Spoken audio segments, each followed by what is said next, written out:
first tonight to an exclusive report. Prime Minister Anthony Albanese personally announced that his government was spending $100 million to upgrade the road that, you guessed it, leads right to his new $4 million house.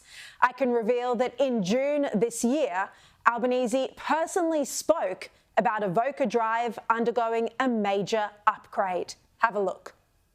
The Minister might want to respond there, but Avoca Drive, one of the times I was here, I know that the surveying work has all been done, and I know that this is a real choke point, so it's very important, and that's why we've provided funding to make sure that it happens. So planning work is still being finalised for Avoca Drive, but it's set to start middle next year. We're working with the New South Wales Government, who are obviously the delivery partners for the project, to deliver that. We provided additional money in the last budget. $130 million is now been allocated for this project. As you just heard, the Infrastructure Minister, Catherine King, saying $130 million was being spent on the road and that work would start the middle of next year. Now, $100 million of that is federal funding and $30 million from the state government. Mr Albanese initially committed $30 million during the federal election campaign and then another $70 million in January last year. Now, this is a road that Albanese will need to drive on to get to his new Waterfront Mansion, and you can see that on this map. Avoca Drive turns into Empire Bay Drive, then into Cullens Road. You make a right turn at Cape 3 Points Road, and then you reach his new digs on Del Monte Place. The proximity to the property is pretty clear. Now, Albanese probably knew that he wanted to buy a place in the area. He said yesterday that he chose Copacabana because his future wife is a coastie.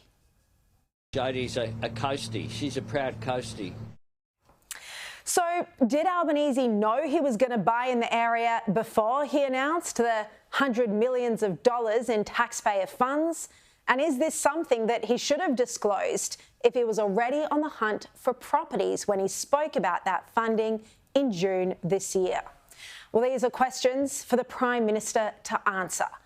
It is a matter of public record that he's committed $100 million to a road that he'll need to drive on to reach his new clifftop mansion. A spokeswoman said the funding was completely unrelated to the house purchase.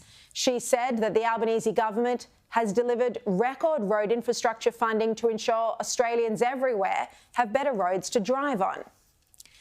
Well, in the past 2 days, we've seen that Labor MPs are shocked at Albanese's poor political judgment. His decision to splurge over $4 million on a waterfront mansion that won't even be his main residence is being called one of the dumbest political decisions he's made. The Australian's political editor, Dennis Shanahan, says that it's up there with Scott Morrison's Hawaii holiday and Tony Abbott's decision to knight Prince Philip. He writes that no matter what Albanese says to justify the purchase, it's a bad political look that makes him appear out of touch with people renting and trying to buy their own home. He says it also raises the immediate thought that it's a retirement parachute for after the election. We spoke about that here on the show last night.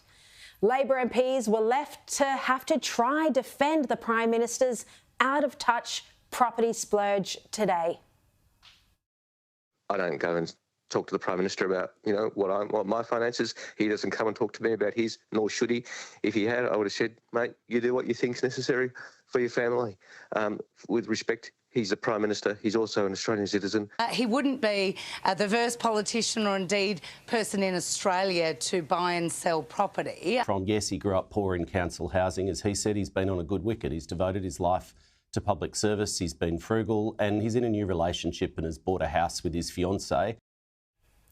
It's a topic they just don't want to be speaking about. And coalition figures today called it out of touch.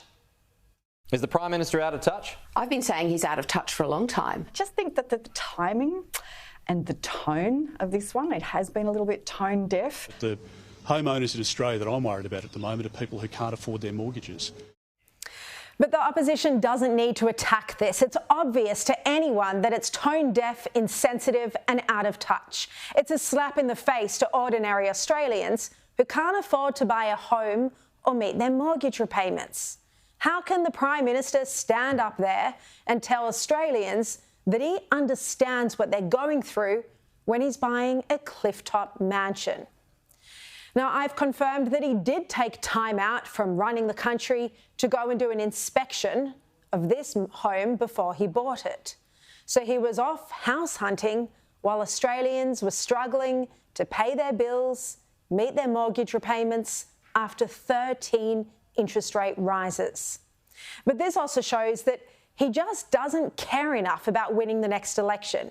And he doesn't care enough about his MPs in marginal seats where housing affordability is unquestionably the top political issue.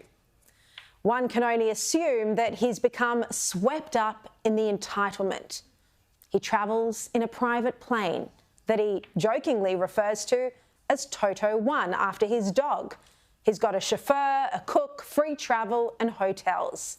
He's become so used to the life of luxury that perhaps he can't understand why his own MPs are stunned that he's bought a waterfront home during an economic crisis just months out from polling day.